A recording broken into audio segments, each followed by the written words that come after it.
We will go ahead and start the process for Regent State University District 3, and we will have our candidates, you have a minute and a half to introduce yourself and give us a little bit of information about yourself. So we will start with Swadeep Nigam. Am I not pronouncing that right? No, that's correct. Okay, I'm good. Swadeep Nigam. Okay, so we have a minute and a half for you to introduce yourself and then also any comments you'd like to make. I'm Swadeep Nigam. I've been here for over 25 years, and I've been active in politics and local community affairs. And my background is basically I have an MBA in finance as well as a master's in applied economics from Dayton, Ohio, and I've been here since '86. Currently, I work for the Las Vegas Valley Water District, and as well as I manage my family investment company.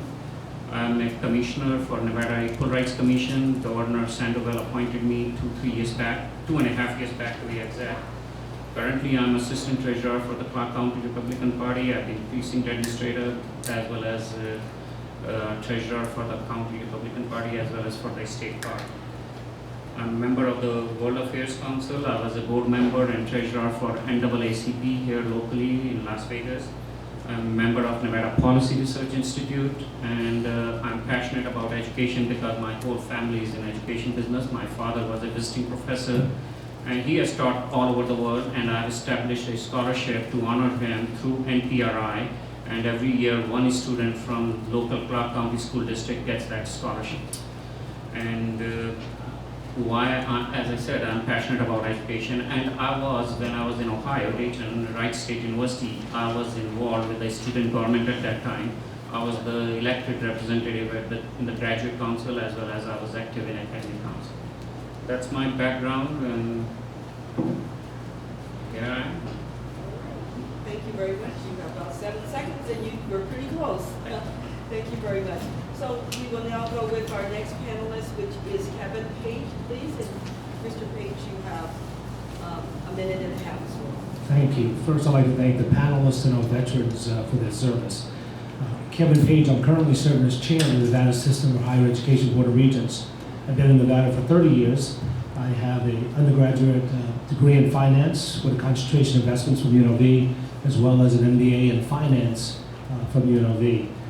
I was appointed to the Board of Regents in January of '09. I was re-elected in 2010. Serving my first year as chair, served 2 years as vice chair, served as chair of numerous committees. Also spent 18 years on the UNLV Alumni Association board, serving as president for 3 years. My day job is I work for a company owned by Wells Fargo called Wells Capital Management. I'm responsible for about $4 billion in assets for the firm. I'm very passionate about education as a first-generation college graduate, and I've seen the movement on the board, and we've got a lot more work to do, and I want to continue a lot of the initiatives that we've started during my time on the board. We talked before about Tier 1, that's very important, the medical school, the stadium, just we can continue to move forward. Thank you very much. Thank you very much, Mr. Page. We will now start with our panelists, and since we started on this end, we'll start on this end and have each panelist will pose a question, and they will direct who the question should be, who should respond to the question. Okay, Mr. Hughes, please. As she said, my name is Greg Hughes. I'm a VIP member, U.S. Air Force. I also work for the Nevada Firearms Coalition. I'm going to ask you guys the same question that I asked the last regents. NRS 396110 states that the Board of Regents shall prescribe rules for granting the permission to carry or possess a weapon pursuant to NRS 202.265. Last year, the Nevada Firearms Coalition put a law or a bill together to be voted on. It was about a female at UNLV that was raped. It was shot down by both the Assembly and the Senate. I want to ask both of you what your thoughts are on how you can prescribe rules for concealed carry on campuses and why you would vote yes or no. Go ahead. Oh, I will vote yes. I'm for it because one reason is to defend yourself. The students are there and the security is there, but security is not available all the time at every corner on campus. And the only reason why I want this to be considered at the state legislature level is what happened in the last couple of years. You know, even at UNR, someone got raped and everything.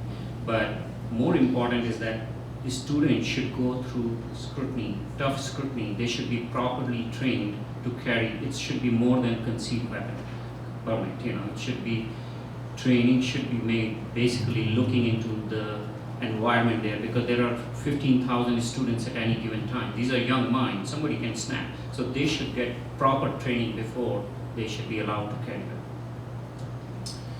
I would be in favor, when it came before the board, I voted in favor. I'm a former CCW holder, went through the training and know how important the training is. What we've created is actually safety zones. No, you can't carry a gun on the campus, and unfortunately, the only ones not carrying, the ones that are carrying guns are the criminals, and so they'll carry it anywhere. And so I think it's very, very important to move forward with that bill, and I would definitely support it.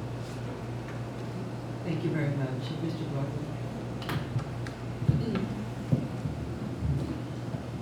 Gentlemen, thank you both for doing what you're doing. I know it's quite a strain on you and your family, and we appreciate it. My question is for Mr. Page. Mr. Page, could you please tell us about your experience as chairman of the Board of Regents? Sure. It's been an unbelievable experience. If you look, we have a budget of about $1.5 billion. As chairman, you're the CEO for the whole system, and we've had a lot of initiatives while I've been chair. Tier 1 at UNLV is an initiative that has come forward as my time as chair. The medical school, which we've been talking in Southern Nevada, we've had the University of Nevada Reno Medical School down here for 40 years, and this is the first time we've talked about a medical school at UNLV. As a matter of fact, if we looked about a year ago and we talked about a medical school at UNLV, they'd lock you up because they thought you were crazy, that it would never happen. A stadium. We've got a great period moving forward. Remember, we went through the worst economic recession since the Great Depression. We managed through that, having to eliminate programs, but at the end of the day, the system is intact and is better than ever. Thank you very much. We've tried to keep our responses to a minute, so thank you. Mr. Fox, please. I'm going to direct my question to you, Yes, sir. Mr. Nigam. Nigam. Sorry. You have a very wide background, various experiences. Can you tell us what other offices in the past you've campaigned for and run for election, and what it is about this particular office during this election season that draws you to run here, as far as the importance in this than the other ones that you've run for? As I said earlier, I've been passionate about education, and I wanted to run for this seat even long back when our Governor Jim Gibbons appointed Mr. Page. And before that, I tried to get into Department of Education, and at that time, our then Governor Kenny Gwynn appointed Rory Reid's wife. So I've been passionate about education. People have been asking me to run for an office for a long time. I never had any intention of running for a pure political office, but last year, Assembly 21, I ran only for one reason, because it was a Republican seat and it was an open seat, so I decided to run, and I didn't win. Although now we lost that seat to a Democrat, Dr. Andy Isaac. And as I said, at that time I tried to get appointed on the board, but I didn't have enough influence. Thank you, Mr. Fox. Ms. Green, please. Hi, my question is also for Mr. Nigam. I see that you graduated from the School of Economics in Delhi No, not in Delhi. and University of Delhi. No, my father was a director at Delhi School of Economics at that time, but no, I graduated from Dayton, Ohio, Wright State University, with Masters in Economics and MBA in Finance. I'm sorry. Okay, given your background, and it seems like you have a very extensive background in education, how would you change things here? Because I feel like maybe we have a bit of a holistic perception of how education should be approached. Do you think that we should place more focus on academics and less on sports, or are you pretty happy with the way things are distributed? And I guess my question, just to be more pointed, is feel about how we've approached education historically, or how would you change it? As I said, I'm passionate about education and my focus will be students. Yes, Mr. Page, the current chair, he mentioned that we had a tough economic times. But what had happened in since he got appointed, here's the graph. People care about the healthcare cost. Our inflation in last 5-6 years is 12%. Healthcare cost has gone up, cumulative cost 18%. But since Mr. Kevin Page got appointed, our college cost has gone up by 60%. That's 350% more than even healthcare cost. People don't focus on higher education in this city because of the nature of our industry. My focus will be students, and still Mr. Page has been recommending to increase our college tuition by 4% every year for next 5 years. I want to break into this inside deals, or even medical school. I've talked to a lot of physicians, I know physicians. There's no reason at this time to have a medical school here because we do not have resources, and the resources means we do not have enough residencies. Currently, there are 80 students every year, 80 to 85 students at UNR. Most of the students still go out of town because there's not enough residencies. Only residencies we have here is at UMC, which is less than 55. So, and then on top of that, Truro University has a medical school. Now, Roseman University is going into... Mr. Nigam, you're going to need to wrap up. Roseman University is starting its education, its medical program. UNLV does not have resources. It costs $500 million to put a medical program. We don't have professors, we don't have residency, so I will be against medical school at this time. Thank you very much, Mr. Nigam. Okay, we're now going to our next panelist, please. It's obvious, and this question's for you, Mr. Nigam.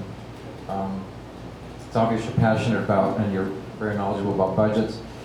So my question is, not the knowledge that you have about the issues of budget and the increase of cost, for education at UNLV.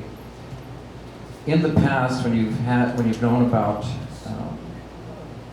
an issue like this, what are your results? If you have an idea and like you're passionate about, and you've implemented your plan, can you tell us what the results were? Just any kind of in the private sector, or what the results were and how you brought it about, bringing down a budget or creating, does that make sense? See, currently I'm a financial analyst for the water district, and I manage the budget for over $400 million budget. Okay, so that's, okay, and what would you do to bring down the budget at UNLV? Okay. Or save the money? main thing is, again, when I was running for Assembly 21 also, my major goal will be the cost control and get the administrative efficiency audit done at every institution of higher learning, which is UNLV, UNR, and all the, because I've talked to a lot of professors, even good friend of mine, he's a dean, College of Engineering, he just got appointed. It took him 3 years to get the permanent position, brilliant guy. The problem is, we have a lot of first-time college goers, first-generation college goers. My goal will be to make sure the administrative cost and capital funding. In 80s, ratio of administrators to teachers or academicians were 2 to 1. Right now, it's 1 to 1. We have added more and more administrators at every level. My goal will be to go into and check out the efficiencies. Do we need those departments and invest those resources on education and students? And most of them, as I said, they are first generation students. They are having hard time continuing their higher education. And half of the student body is minorities, basically, Hispanics, Asian, and black community. They do not have enough resources. And I was talking to someone at, I have professors' friends over there. Thank you, Mr. Community Nigam. college. We try to keep it to about a minute and over. You want to finish your last thought on that, please? Did you want to finish your last thought? That community college students, they should go there for first 2 years, and they do go there, but then they fail to join UNLV because of the resources, and there's not enough guidance for these first generation students to continue their studies at UNLV or UNR. It's easier to say financial aid, but they get stuck with hundreds and thousands of dollars in loan, and they can't find a job. Thank you very much. Then we go to our next panelist, Mr. Blanchard, please. Thank you. Thank you. I want to thank both of you guys for coming out here. I know the process can be rather daunting. But having said that, there's a rather hot topic button called the Education Initiative, question 3, coming up this November. I want to know, if this question is for both of you, whether you're for it and whether it will do any good. I'll start. The budget tax, I'm not in favor of it. It's, I think we'll drive out more businesses out of Nevada. I mean, anything, $1 million in gross receipts, and you could still be losing money, would have to pay toward the margin tax. It will not go to higher ed. It's just going to be K through 12, and I don't think it's a good policy. I'm not in favor of this margin tax, but as Mr. Page said, that it's not going to go for higher education.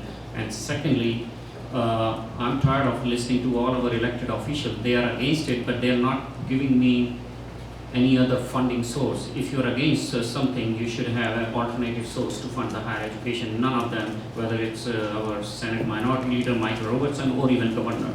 I've asked this question, how you will fund the education. They don't have an answer. Thank you very much, Mr. Blanchard. Mr. Assad, please, Judge Assad. Thank you, Ms. Young. I need to disclose, first of all, that I know Mr. Page, Chairman Page, for quite a while. He served on the platform committee with me for the Clark County Republican Party, the committee that I chaired. And we had a conversation with our political directors early on that we were trying to not get Republicans to run against other Republicans. And I called Swadeep and asked him to try to find another spot to run for. So I need to disclose that. I won't be participating in the voting. But anyways, my question for Mr. Page is, the issue of the increase in tuition rates came up, and I wonder if you would please respond to tuition rates in general and the increase. Sure. You know, it's easy to put a graph up and try to make it sound like, hey, tuition dollars versus health care. What you also need to look at is, from higher ed, we get a certain amount of money. We have to have a balanced budget. So you still have to graduate kids, you still have to have programs. But when you look at those numbers versus Western states, we're in the middle of the pack to lower the pack. So a lot of states are much higher than we are still on tuition. And my opponent's he can have his own opinion, but he can't have his own facts. I never said that I was in favor. I haven't come out with an opinion yet going forward on the next tuition increase. And I'm not out talking to this professor, that professor, and all the hearsay. And again, those numbers, half the numbers he said are just not correct. I don't know where he got them from, but administrators to faculty members are not one-to-one. That's just a ridiculous number. By the way, this came from UNLV website, this cost of tuition. You go there and you will see the historical cost increase. What we do is we let each person make their comments, and then when there's an opportunity, we don't go back and forth between the debates. So that's just the part process. Okay, now that concludes this portion of our program, and that does, we do have some open time. So if I have any panelists that would like to pose another question, you're welcome to do that. And then we can also open it up to people in the audience if they have a question. So panelists, do I have one? Okay, Mr. Hughes, please. I just wanted to follow up with your comments. What above and beyond a CCW training should a person get to carry on a campus? Because it's not an easy process going through getting a CCW. So what else would you prescribe beyond that, getting a CCW? I'm not a CCW license or whatever permit, but what I mean is that CCW is in a certain environment, but this environment at universities, most of the people who are present are probably between 18 to 24-year age group. So I want to have that focus, that type of training where they focus only on that age group rather than in general forward. Thank you. And panelists, if you had a question and you want to have a follow-up to to the responses from the candidates, you certainly can do that at this time, and then I'll open it up to people that may be in the audience. Yes, Mrs. Green, please. Just going back to my previous statement, my erroneous statement about Rossi Herald. Are you familiar with the publication? What is Rossi? It's I never heard. it looks like it's an Indian publication newspaper. It looks Not like an it's- Indian name or Indian publication. I just thought you might want to be aware that they're misrepresenting the Parvasi. Oh, okay, Parvasi, not Parvasi.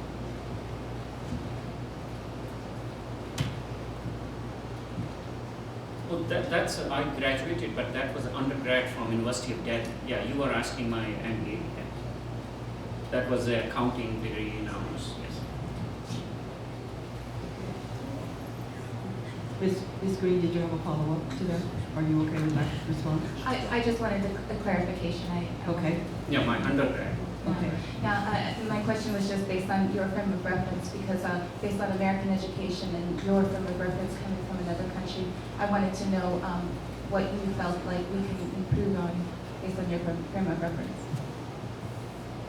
And you explained it, you Okay. answered my question. Okay, thank you, Mrs. Green. Would there be any other panels that would like to I have one more follow up the question? And do I have anyone in the audience that wants to pose a question? Okay, panelists, please. Mr. Page, again, thank you both for being here. My question, and I asked this earlier, do you support policies that will grant in-state tuition to illegal aliens? If you are, why? And if you're not, why? I don't. I come from an immigrant family. My mom immigrated from Ireland and became a citizen. And I think people that come and become citizens, should go that route. We don't have enough resources right now to get all the kids through. And so I'm not in favor of it. All right. Can I say something? Well, Did you want to talk? If we have time. Yes, go ahead. yes, I'm against that as well, but currently UNLV grants in aid, which is tuition waiver to out-of-state and foreign students, which must stop. And it's based on certain criteria, and Mr. Page should be aware of. It's not just illegal, but even foreign students are getting grants in aid currently, which probably current board can stop that and use those resources for the local kids. Thank you. Mr. Lockhart, you're completed? Okay, Mr. Blanchard, please. How much more time do we have? Yes, well, we have about 6 minutes. Okay, then let me see if we can use this to finish up. This is for both of you, what sets you apart from your opponent? And I'll even let Swadeep go first here, since you're the incumbent. Go ahead. What sets me apart is that my commitment will be to the students, not to the vested group. In fact, you must have all read about the appointment of our current UNLV president. One banker appointed another banker. It's all same people, taking care of each other, but nobody is looking into the students' requirement. And Mr. Page appointed a 36-member committee to find a university professor, and if you look into those names, these are the same 36 people. Where are the students? Where's Mr. Hughes? Where's Mr. Broadway? Probably their kids are going to UNLV. Is that those 36 people? Probably none of their kids or grandkids are even attending UNLV or UNR. Most of the names. So it's the insiders deal with Mr.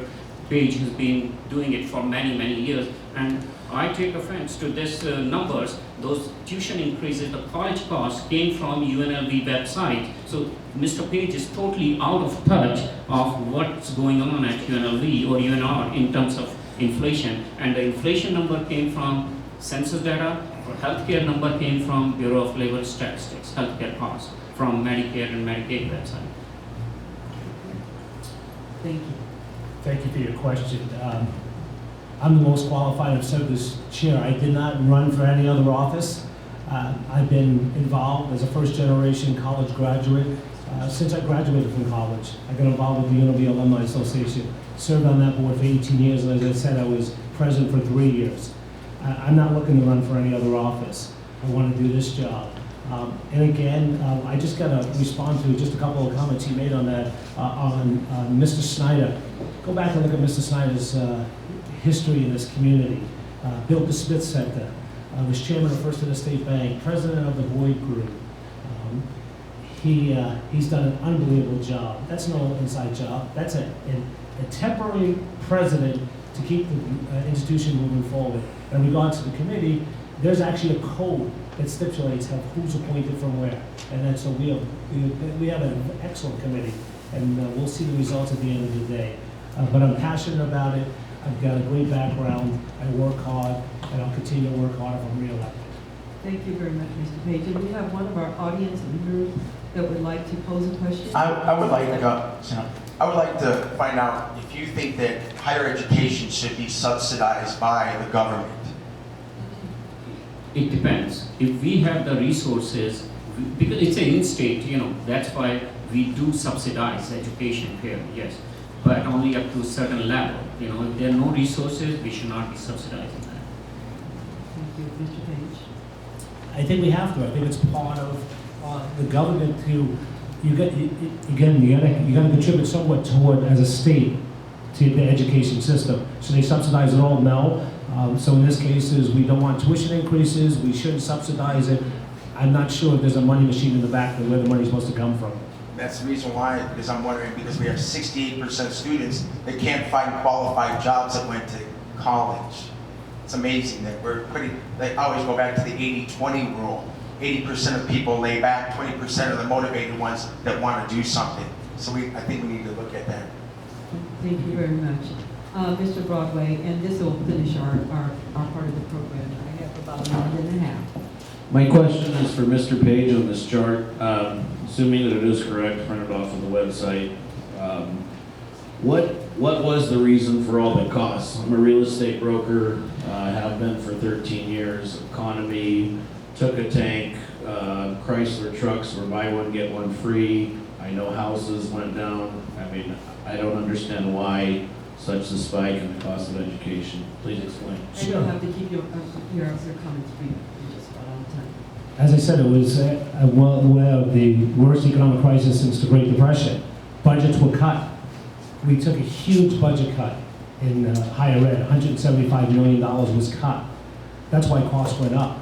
And at the same time, we were cutting programs and becoming more efficient. At the same time, to be able to graduate kids and move it forward, tuition had to go up. But again, I go back to when you look at the tuition on the western states, we're in the middle of the pack, and then some of them toward the lower end of it. We have completed our portion of time for this section. I want to thank you very much, Mr. Nigam and Mr. Page. At this time, we want to thank you again for coming out this afternoon, and panelists, that completes this part.